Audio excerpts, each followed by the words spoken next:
Good evening, everyone. Thanks for joining us. This is Watershed Watchers on CJAM 99.1 FM, University of Windsor Radio, reaching higher ground, Windsor, Detroit, and Essex County. My name is Giovanni Abadi. I'm the host of the show. The show focuses on environmental groups and issues in the area. If you want to take part, you can reach out, email us at www.cjam@gmail.com or text or phone us at 519-300-2063. We're glad to have you on, promote your events, anything you're doing locally that deals with the environment, whether it's wildlife, habitat, any concerns you have in your community with development. Some of the policies the government's putting in place are damaging to our natural heritage, so some people may have concerns like myself and a lot of our guests do. So feel free, reach out, and we'll have you on and we can talk about things in the future. So tonight we have a couple of guests. First half hour, we have Leo Silvestri, the Monarch man, butterfly pollinator god of the area, I consider him. He has a Facebook page, Monarch Butterfly Enthusiast of Windsor, Essex, and Chatham-Kent. He does a lot of talks, educates people on how to get their gardens healthy so we can keep all various species of butterflies, moths, and other pollinators healthy and active in all of the country, not just our area. So I'm going to introduce, that's my introduction for Leo. Now, Leo, it's up to you. You're on. Thank you, Giovanni, for having me once again. It's nice to be here and to talk about the different aspect of the butterfly monarchs. So what is it that you want to know at this time of the year? Well, I know you do work all the time, so you don't even take break in the wintertime, but right now, I'm just wondering, like, how's the monarch butterfly season going? Is it healthy? Is there any concerns? What's going on? Well, actually, it started a kind of quick early May, but then it kind of slowed down a little bit. It kind of settled down to what our area has been used to for the last few years. Early eggs, they were late by mid-June for most area, except a few gardens. Unfortunately, a few of our members, they haven't seen the huge numbers due to whatever reason, their recolonization in the area, that it took a little while longer. But I think at this time of the year now, everybody's getting their fair share of monarch eggs laid under milkweed. More monarchs are visiting their gardens, and everybody's happy. Hopefully, we'll reach our goal, which is 60 per person or per household, actually, set by the Ministry of Natural Resources and Forestry. We all operate under a reading permit, as you know.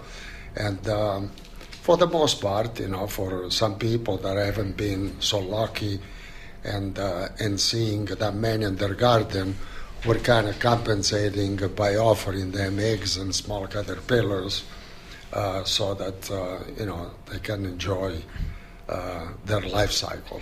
Yeah, help the population out. I came by your place the other day. You gave me some. I've been feeding them milkweed leaves. They've grown quite a bit since I've been there, which is good because, unfortunately, so I have milkweed in the backyard. And I've seen a couple of swallowtails fly around. I know they're not attracted to milkweed, but they've come around. But monarchs have been few and far between this year. I don't know if that's kind of what's going on in the area, or you deal with a lot of people. Are they doing well? Yeah, no. Overall, like I said, at this time of the year, everybody's pretty happy, with what they have. The majority, let's put it that way. There's always a few gardens due to their location or due to their nature of the species of milkweed that they have. If it's only common and the plants are huge and large, they don't attract many monarchs to lay their eggs. But if they have the proper flowers, as you know, we cover a variety, of pollinator flowers, some native, some non-natives, and I'm sure that they all, they're all getting some kind of monarch or other butterflies traffic to their gardens.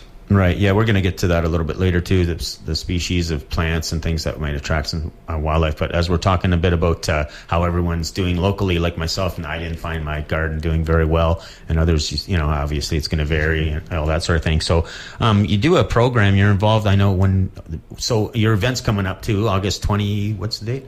August 25th. 25th. Yeah. That so is the you do. Festival. Is it Lori Lemon? She comes out, right? Yeah. And you do what is it? The tagging. Tagging, yeah, tagging the butterflies. Yeah, well, the tagging is also something that we started this year for the very first time in our area. We are unique, actually, all across North America for doing what we call the early generation Monarch tagging. The reason being is that this program was started by a Dr. Fred Urquhart from the Toronto Entomology Association way back in the 40s, just to find out exactly where these monarchs were spending their winter, because we always saw them in the summer, and then in the winter they disappeared. So he started back then with a piece of paper, actually, with some glue, that he put on the wings of the monarch. And strangely enough, they were found many years later somewhere in Mexico in 76. That's when 75, 76. That's when they actually discovered where the colonies of the monarch were going in the winter. And so then after that, many other organizations such as monarchwatch.org created this unique program called tagging. And so what they do is they supply us with a little tag they put on the wing of the butterfly, and then we submit the data, which species, whether it was a male or a female, where we release them, which town, county, all across North America. And all that database goes into the Monarch Watch location, and then if a butterfly is found or someone takes a picture during the migration from here to Mexico, they will report it to them, and that person that tagged the monarch would be notified by email saying, your monarch was seeing blah, blah, blah. But mainly it was due to the fact that they want to find out when they reach Mexico, where they came from, where they started, how long it took them to get there, and it's all data fine and dandy for researchers and all of that. But we took it a step further, because a lot of times here in the area we've been raising monarchs now since I created the group in 2019, but I started the year before. And when you see a monarch butterfly flying around your garden, you're always wondering, is this one of the ones that I raised and released, or is it someone that came from the wild, from a field, or is it someone that came from another person that also raises monarch right next street, or maybe on the other side of town? And so to unveil this mystery, we are using the same tagging that Monarch supplies us to do the migration. We're using them to do the early generation.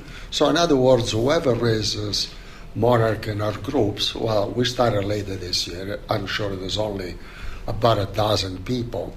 They're tagging them, and then coincidentally, a couple of mine were seen in Kingsville early on. Another member was photographed in the Ojibwe Prairie section over there by one of the nature professional photographer. So, it's kind of nice to see that other people take interest, and then, hopefully will arouse more awareness among our neighbors, and more people will want to plant butterfly habitats, pollinator flowers, and so on and so forth, in the future. But the program is working beautifully. I release just about any monarch that I've been raising now since the last 3 weeks when I got my new tags from Monarch Watch, and I will keep on tagging, of course, the future ones now because those would be migratories going to Mexico. So it's all good. No, it's awesome because I'm a big birder, and that's why we banned birds. And Jack Miner was a superstar when he started the father of conservation. He was doing it with the mallard duck that they found in North Carolina that got killed. So this is the same kind of process, right, to monitor the butterflies and everything. So I just want to stick on this for a minute because I'm a big wildlife guy my whole life. I collected roadkill when I worked at the Conservation Authority as watershed planner, wrote down where I found the bird, what it was, species, put it in the freezer, brought it to the college, they mounted it. It's valuable. This is valuable research data to identify where we need to protect habitats on the migratory route, right? And how we can benefit not just the monarchs, because you have all the different types of butterflies, but once we know maybe where they go, what they do, we can help establish plantings of all these different pollinator species. So that's awesome. I have a quick question again about this, and I know we're going to get to it later, but go ahead, Leo. Yeah, no, you're right about that because actually after I spent 2 hours, 1 hour was for with Canadian scientists early in June, and another hour with the spokesperson from the Ministry of Natural Resource and Forestry. And it's funny, we've been doing this now for 6 years. As you know, during my presentation, I've been giving out tons of milkweed seeds for free to anyone. And I bet you by now we're into the hundreds of thousands of new planting, like new plants in our city and county.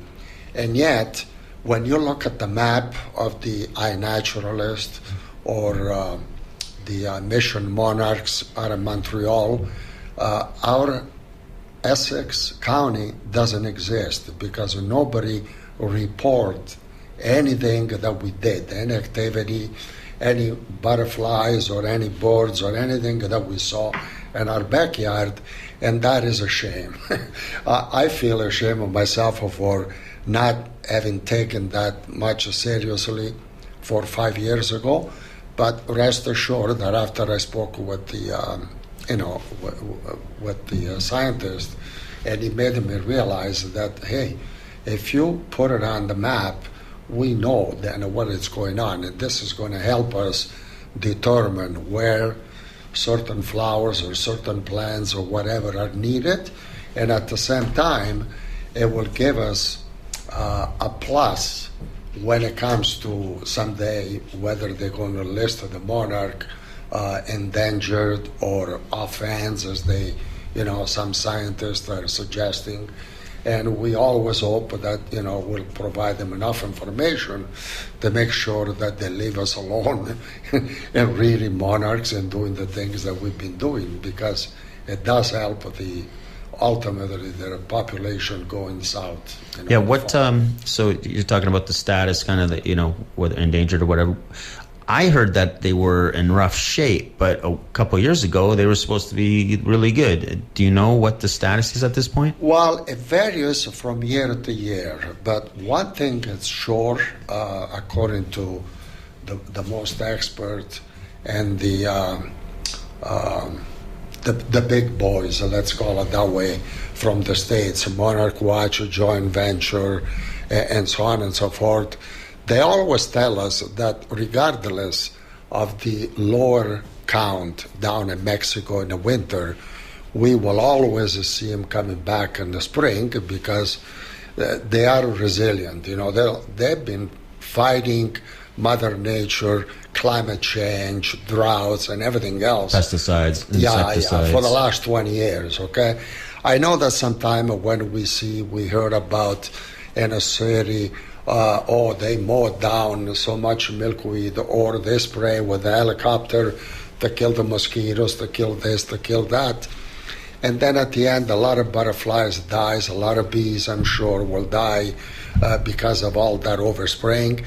But then at the end, every year, we see bees, we see butterflies, and we see monarchs.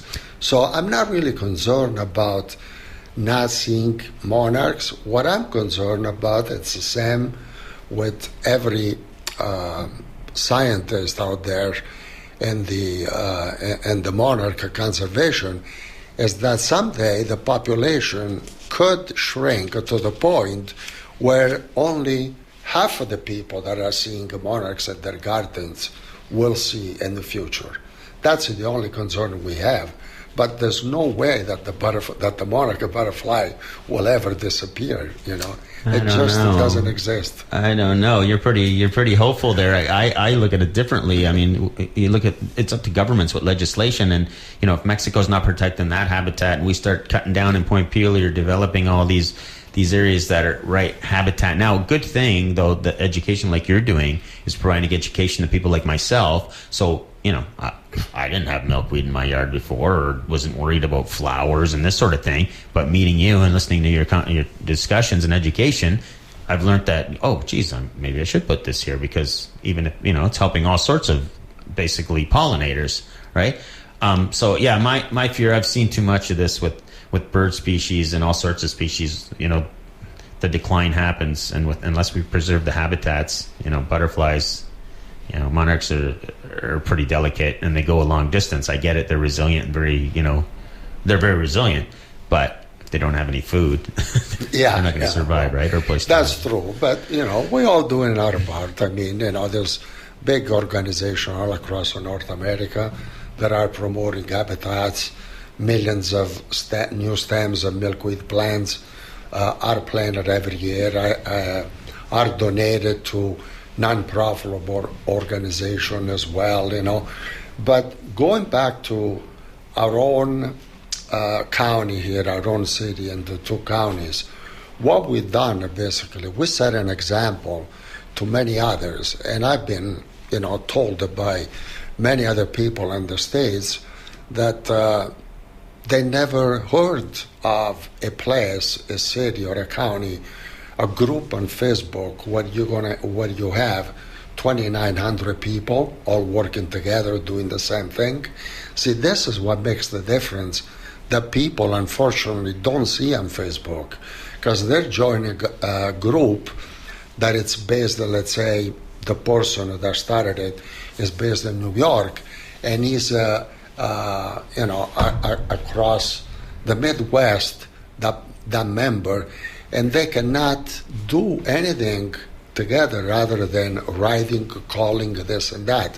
But we here in Windsor and Essex County and Chatham-Kent, we're only 5 to 45 minutes driving distance from one another.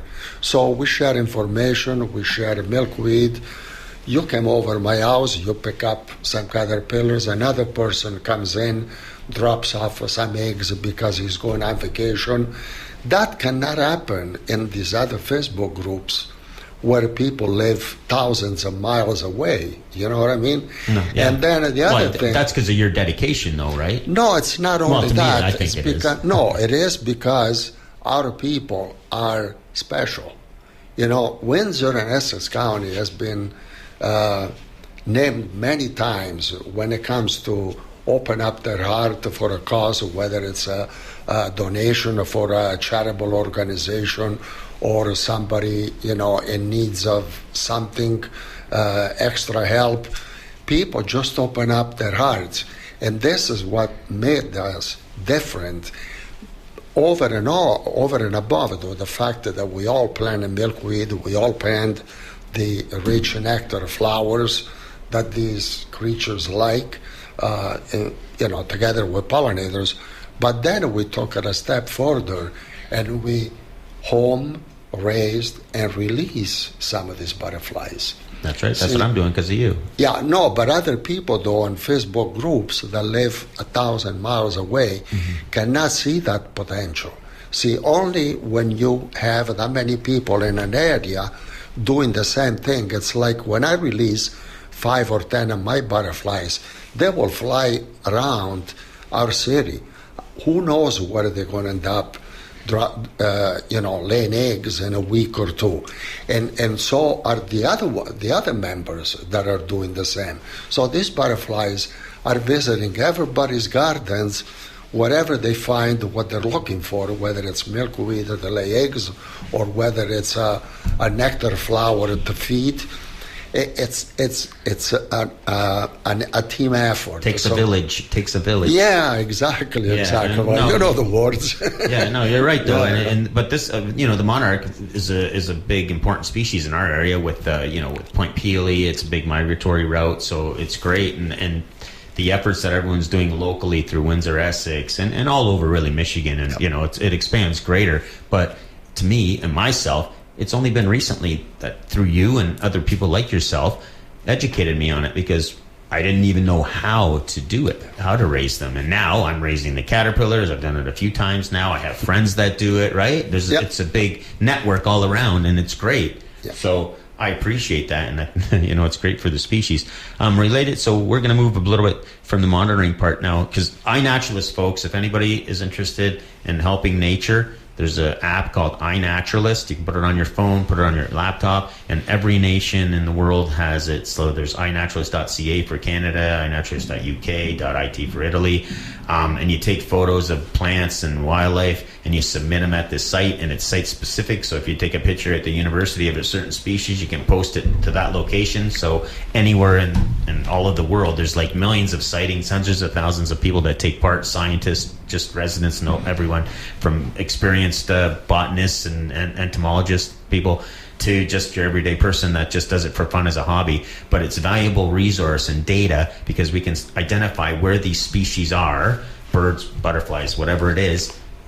And then when they go to develop these areas, we have a fighting chance to protect those areas so we can keep these species surviving. So related to that and habitats, I know you also, not just milkweed, because you're a big pollinator guy, and you also have other species, right? And how to attract wildlife to your garden? Yeah, well, it's all in the 3 Bs. Once you plant for one, you automatically get them all 3. The birds, the bees, and the butterflies. When we started, actually, we didn't know too much about it other than the 3 species of milkweed that are native to our area, which is the common milkweed, the swamp, and the butterfly weed. And when it came to flowers, well, we turned into whatever was available in some of these stores or flower centers that we visited at the time.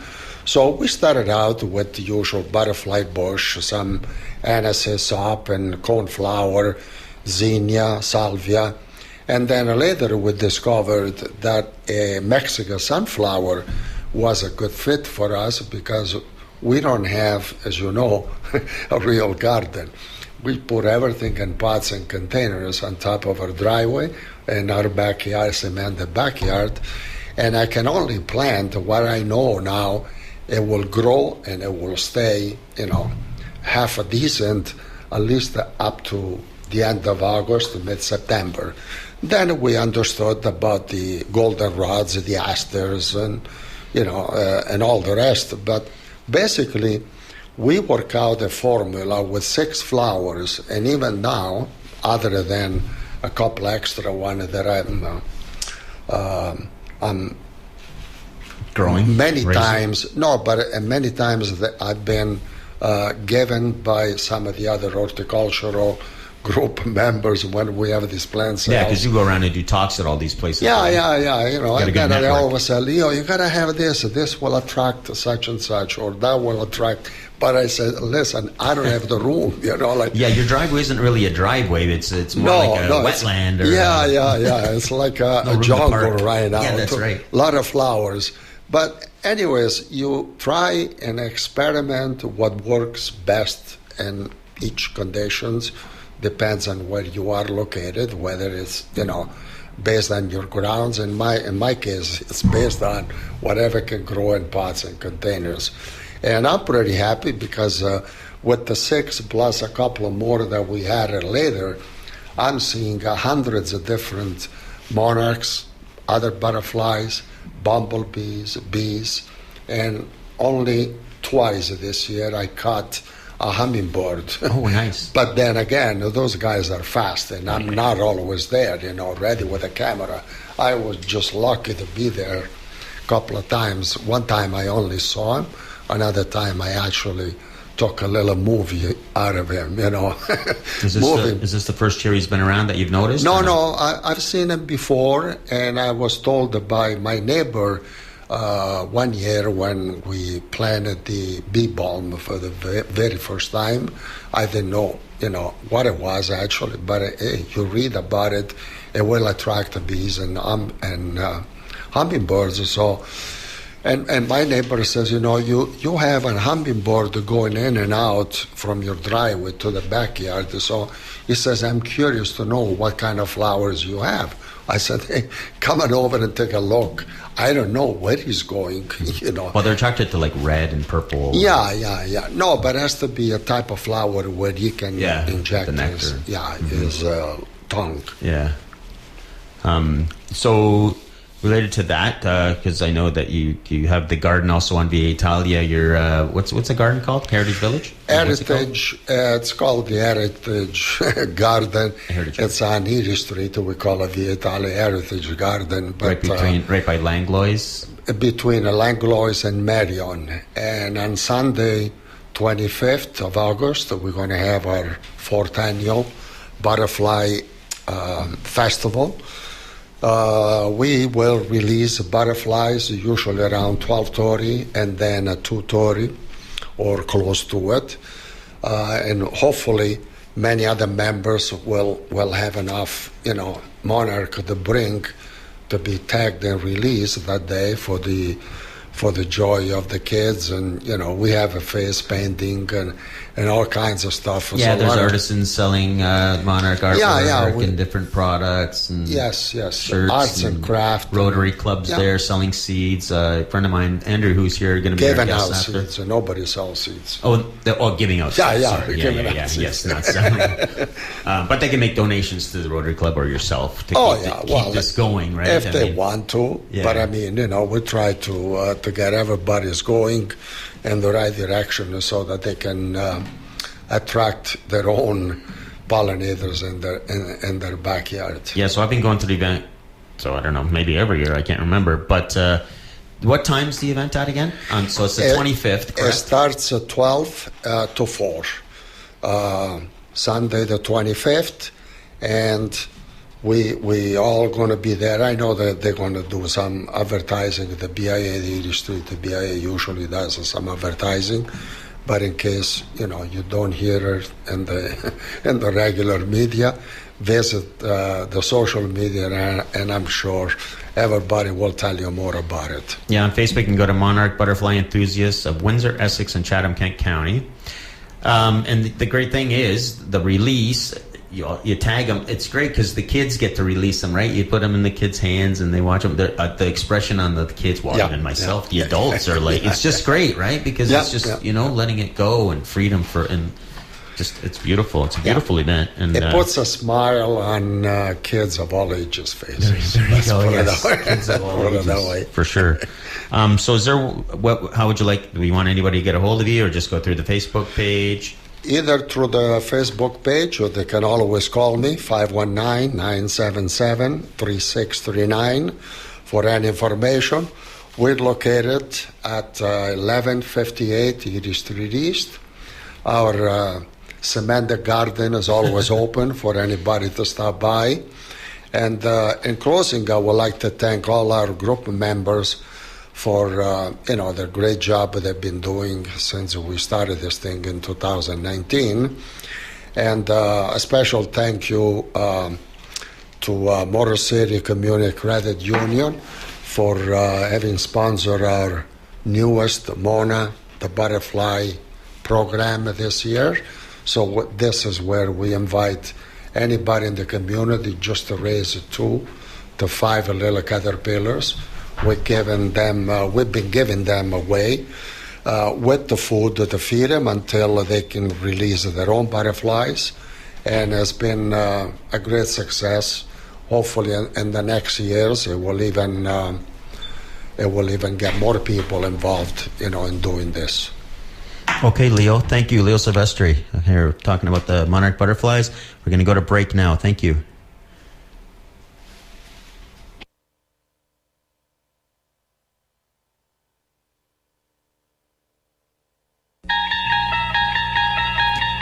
not adjust your frequency. You are about to enter a dimension